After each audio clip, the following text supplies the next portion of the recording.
Thank you, Larry.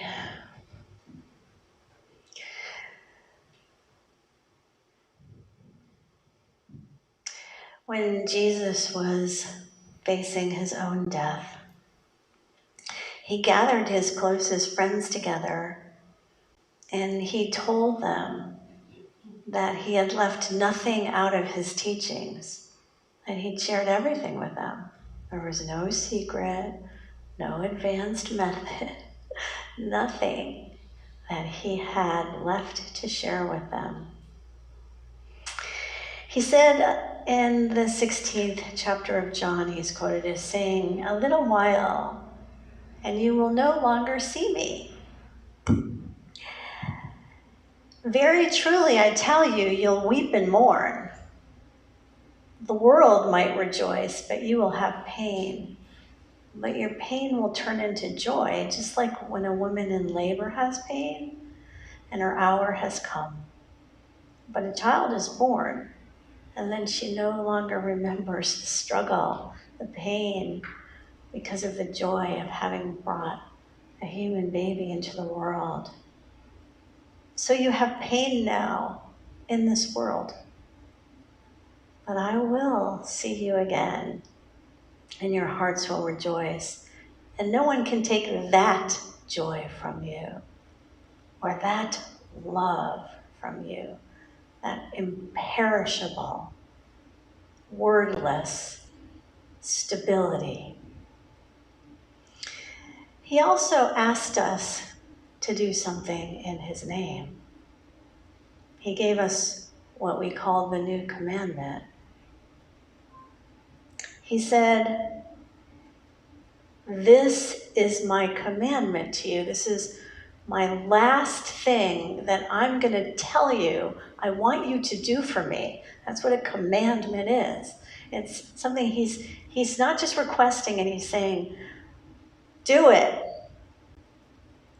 Love one another as I have loved you.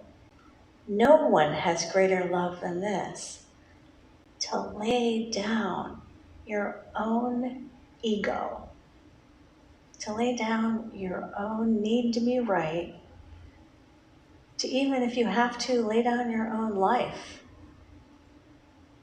for friends, for humanity. That's what he did.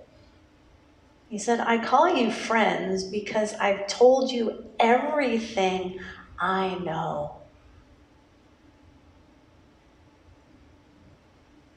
And so as I leave you, he said, I give you these commandments. The ones that went before, thou shalt not kill, honor your parents, we all know those. And this other one, love one another, all of you, as I have loved you. So what does that mean, actually? We know from some of our scriptures, like 1 Corinthians 13, there's lots of qualities to love. Love is patient, love is kind, it's not boastful, it's not arrogant, it doesn't insist on its own way. It goes through things with you. It never dies. It's not a feeling that comes and goes like we believe about romantic love. It's an attainment, an imperishable state. The Buddha said there are 4 immeasurable spiritual qualities: metta, karuna, mudita, and upekkha. The same qualities that Paul talks about when he talks about love. Metta, kindness; karuna, compassion; mudita, celebrating the happiness and the security and the success and the protection of other people; and upekkha, having a balance and equanimity and equipoise of mind and personality; calmness, like we're seeing in our mayors and governors, in the midst of adversity; inner peace and poise, that true inner leadership. To love is to cultivate a heart of unselfish joy, kindness, patience, spontaneously shared happiness, generous appreciation of the good qualities you see in others and in the world. And to embody them, these immeasurable spiritual qualities, metta, karuna, mudita, upekkha. We stand at a crossroads. We can devolve, and it does appear that some souls really have. We can, after this coronavirus, just go back to the way we were. Relentless, dog-eat-dog mentality, anxiously working for the bottom line, the silly mentality of money, money, money, let me get mine, us against them, instead of what all of our great spiritual teachers have taught us. It's not us and them, it's I and thou. There is no separation in people who know God. We're one. I have a special friend. I haven't seen him in decades, but he's one of my favorite people, Rabbi Feldman, the first Soviet-born American rabbi. He told me once they went into space, the cosmonauts, and they didn't find God. So God did not exist in Russia. And if you believed in God and you refused to say that the political dictator of Russia was your God, you went to jail. And so he went to jail as a Russian refusenik. And if it wasn't for people all over the world marching nonviolently, free Rabbi Feldman, people who shouted and prayed and worked at negotiating his freedom, he would be dead. Without Americans protesting for what's right, without Americans standing up for other people in other countries, there would be a lot of beautiful people who would not be alive today. Will you protect what you love? Will you stand for and cultivate the values this country was built on? In the Declaration of Independence, it says, "We hold these truths to be self-evident." That means in us, there's the evidence, in our higher self. It's nowhere else. In us, we hold these truths to be self-evident, that all men are created equal.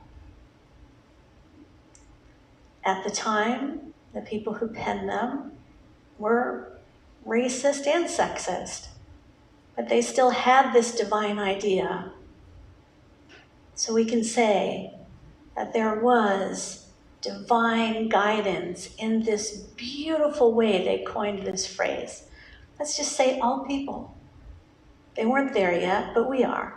All people are created equal, and they're endowed by their Creator, meaning we all have the same one, with inalienable rights. I love that phrase. No aliens. It's self-evident. We're one human family. It's inalienable right. That among these inalienable rights are life, liberty, and the pursuit of happiness. Those three things together, that was a divine idea. That didn't come from those men. It came through them.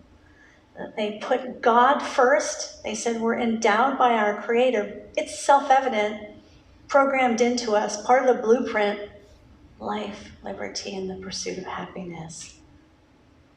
We all have that right. Life is a precious gift. It's our God-given right to live it freely and to be free to choose what direction our happiness leads us. And the universe celebrates when each of us uses our unique gifts and talents to move in the direction of our dreams, or to maybe hold back a little on our own happiness, the fleeting kind, to go see our mother, like Larry is doing in the last phase of her life. Because there's a greater love in that. We call it sacrifice, but is it really? Because it's a sacred fire out of us doing something in the direction of someone else's highest good. It's also inevitably our highest good too. It takes courage, it takes strength, it takes conviction to love as Jesus loved, to be kind, considerate, tolerant, and compassionate. As the Dalai Lama is quoted as saying, it's a higher order of intelligence. Not everybody has it, and that is the truth. People do not have discernment or what we call divergent thinking in this country. Our education is so programmed, we can't think outside the box. Most of us get so anxious when our view gets questioned. We have such a strong need to be right that we create a pseudo-speciation.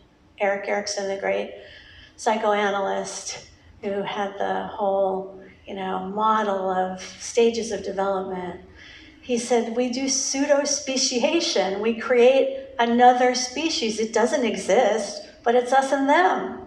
And we don't love them. We don't agree with them. We don't honor them because they're not us. It's not real.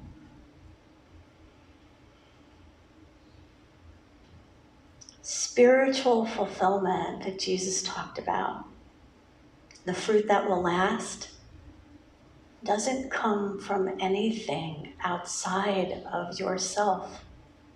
Not from your status, not from your job, not from your family, not from anything, the size of your house, where you live. These things might bring momentary pleasure, but real fulfillment comes from making choices to do what is beneficial, not just for you, but for everyone. Onto the seventh generation, the Iroquois would say. Making choices to do what's beneficial, not just for my bank account or my portfolio or my family and my children, my, but for your children's children's children's children's children and everyone's kids.